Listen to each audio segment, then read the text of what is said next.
Welcome to Chillin' 101. We hope this video helps. You begin by getting facts and tools, have the AirPods Max, iPhone, and original box ready.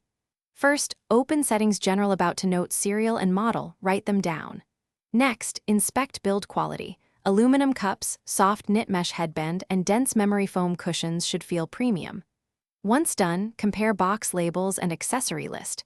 Lightning cable, smart case, documentation. These early checks tell you if the hardware and packaging align with Apple's specifications, so you don't waste time later.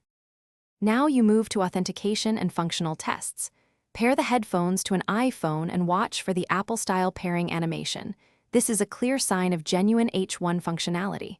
Make sure the serial displayed in settings matches the printed serial on the ear cup and the box, then verify that Appleid. Apple. Com recognizes the device. Test features, automatic device switching, spatial audio, and firmware version in settings.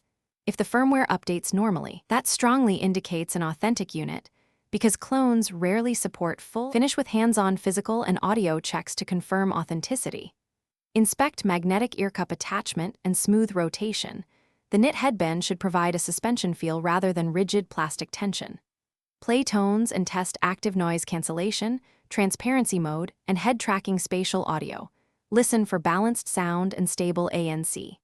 If something fails, reset the AirPods Max, confirm serial eligibility on Apple support, and then contact the seller. If Apple support does not recognize the serial, stop and escalate.